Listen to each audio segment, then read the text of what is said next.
और अमृत महोत्सव पे 7 करोड़ रुपया लग गया। प्रगतिशील हिमाचल पे जो है 20 करोड़ रुपया लग गया।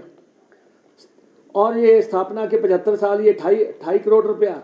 ये सारा पैसा जो है पार्टी को द्वारा सत्ता में लाने के लिए गवर्नमेंट एक्सचेकर से ड्रॉ किया जाता रहा।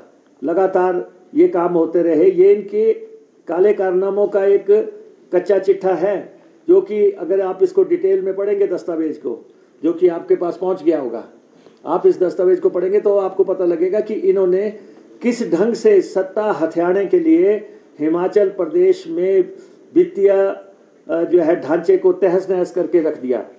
और अब आप देखो कि 900 सरकारी स्कूल खोलने का, सरकारी संस्थान खोलने का फैसला कर दिया। जाते जाते 900, ना कोई पोस्ट सैंक्शन हुई, ना कोई पैसा सैंक्शन हुआ, ना कुछ हुआ। और 584 केसेस में इनको वित्त विभाग ने कहा कि ऐसा मत करो। वित्त विभाग ने की इच्छा के अगेंस्ट जो है 584 के 83 कॉलेज खोल दिए बिना बजट, 23 कॉलेज खोल दिए बिना बजट से। 584 संस्थानों में 490 में वित्त विभाग ने रिकॉर्ड पे कहा है कि आप ये संस्थान मत खोलो, इससे हिमाचल प्रदेश का ढांचा चरमरा जाएगा। लेकिन ये जो है खोलते चले गए क्योंकि सत्ता पे काबिज होना था। और उसके बाद आप देखें कि जीएसटी हिमाचल प्रदेश को जो किस चीज़ से पैसा आता है, एक तो योजना आयोग से आता था। योजना आयोग खत्म होने की वजह से और नीति आयोग पे जाने से हिमाचल प्रदेश को भारी भरकम नुकसान हो गया। हमें अनुदान, योजना आयोग की अनुदान राशि से पैसा आता था, विशेष योजना सहायता से आता था। यह राज्य सब घाटा अनुदान से जो है हमारी सरकार चलती थी। लेकिन इन्होंने जो है, यह देखो जीएसटी की समाप्ति हो गई, ये कुछ नहीं कर पाए। और वस्तु एवं बिक्री कर और 14% वार्षिक जो है हमें ग्रांट आनी थी, वो बंद हो गई। उधार लेने के लिए इन्होंने कैप्स लगा दी।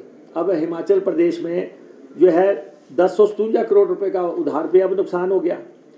ओपीएस इन्होंने लागू नहीं की। ओपीएस हम लागू कर रहे हैं, ओपीएस इन्होंने लागू नहीं की। और ओपीएस की वजह से जो है इन्होंने सेंटर को जो है सेंटर से लगातार हमें पैगाम आ रहे हैं कि आप जो है, क्योंकि आपने ओपीएस लागू कर दी तो आपको जो है कर्ज की सीमा घटाई जाती है।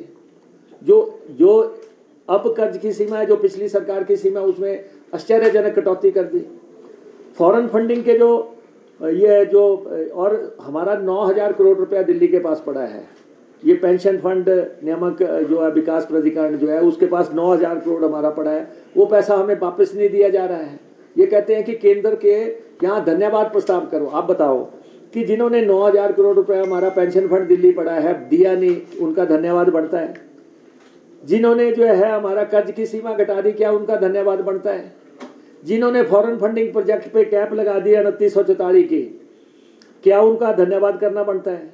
जिन्होंने जीएसटी को जो है समाप्त कर दिया और पैसा नहीं मिलेगा जून के बाद, क्या उनका धन्यकार करना बनता है? और फिर इन्हें जल उपकर हमने लगाया संसाधन बढ़ाने के लिए। इन्होंने दिल्ली से लेटर लिख दिया कि आप SJVNL भाखड़ा ब्यास प्रबंधन बोर्ड को कि आप जाके जो है हिमाचल प्रदेश सरकार का फैसला है उसके खिलाफ जो है आप दिल्ली में जाके अदालतों में लड़ो, हाई कोर्ट में जाओ, सुप्रीम कोर्ट में जाओ, लेकिन इनको जो है पैसा ना दो। ये तो चिट्ठियों पे है, इनके केंद्रीय मंत्री ने चिट्ठी लिखी हुई है।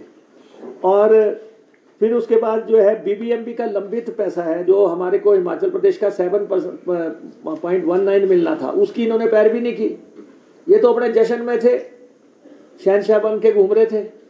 और जो है 3309.48 करोड़ रुपया इस डबल इंजन की सरकार ये दिल्ली से ला नहीं पाई। ये पैसा आज भी लंबित है। और फिर 70 नेशनल हाईवे का इन्होंने दावा किया था कि 70 नेशनल हाईवे बनाएंगे, एक भी नेशनल हाईवे नहीं बना हिमाचल प्रदेश। और फिर 70 नेशनल हाईवे का इन्होंने दावा किया था कि 70 नेशनल हाईवे बनाएंगे, एक भी नेशनल हाईवे नहीं बना हिमाचल प्रदेश में। और ये स्वीकृत नहीं करवा पाए। ये इनकी सबसे बड़ी फेल्योर है।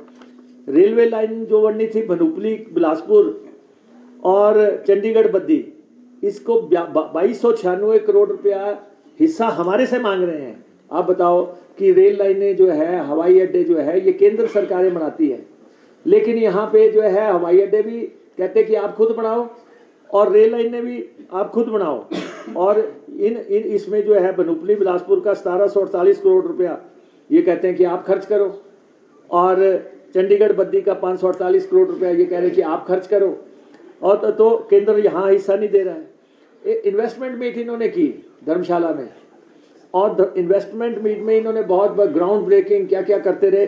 96,000 करोड़ रुपए का इन्होंने कहा कि हमें इन्वेस्टमेंट आ गई। 96,000 करोड़ रुपए में से इन्वेस्टमेंट तो आई नहीं, उल्टा 27 करोड़ रुपए के तंबू लगा दिए वहाँ पे धर्मशाला में।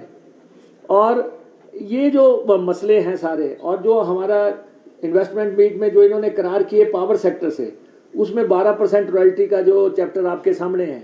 आज ये चिल्ला क्यों रहे हैं? इनका चिल्लाना आपके सामने आ रहा है कि जब यहाँ पे सामने आ गया कि पावर प्रोजेक्ट्स में हिमाचल के हित बेच दिए गए, हिमाचल प्रदेश को जो रॉयल्टी मिलनी थी उसको जो है घटा के जो है पूंजीपतियों के हिसाब से जो है इन्होंने रेट तय कर दिए, तब जो है तब इनको गुस्सा आ रहा है।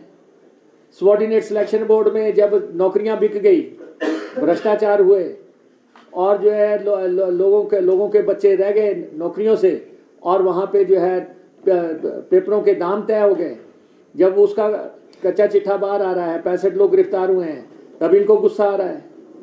जब यहाँ पे बाढ़ राहत का प्रपोजल रखा जा रहा है, ये पहले लोग हैं हिमाचल प्रदेश में भारतीय जनता पार्टी की सरकार पहली सरकार होगी जिन्होंने जो रेजुलेशन हिमाचल के हित का विधानसभा में पारित किया उसका विरोध कर दिया। आज दिन तक मुझे नहीं लगता कि जब से हिमाचल बढ़ा है कोई ऐसा रेजुलेशन जो हिमाचल के हित का हो जिसका विरोध किया। तो आप समझ सकते हैं कि नेतृत्व का किस ढंग से दिवालिया निकल गया है। राजनीतिक मतभेद चलते हैं, पार्टियां अलग अलग चलती हैं, लेकिन जब हिमाचल की बात आती है तो उसमें सब लोग इकट्ठे चलते हैं। और आज जब फाइनेंस में इनकी स्थिति सामने आ रही है, हमारे पास पिछले साल के मुकाबले में इस साल जो है लगभग 6679 रुपये कम उपलब्ध होंगे इस बार हमारे पास, जो कि आगे जाने चाहिए थे। 6679 हमारे पास कम हो जाएंगे, और राजस्व अनुदान में हमारे कमी आ जाएगी। तो ये जो स्थितियां हिमाचल प्रदेश में पैदा हुई हैं, और जब हमने इन्होंने जो है शराब के ठेकों की नीलामी नहीं की अपने टाइम में, लगातार चाहिए है ना, इनमें कोई दम है। ऐसा अक्सर बोलते रहते हैं आपके सामने लोग, कहते हैं जी ईडी जो है हिमाचल के नेताओं का ये कर रहे हैं, ये कहेंगे कि जी जो यहाँ जो है लोकल पुलिस जो है इनका कर रहे हैं। इनमें कतई भी सच्चाई नहीं है, और ये नॉन इशू है हिमाचल प्रदेश में, ये नॉन इशू है।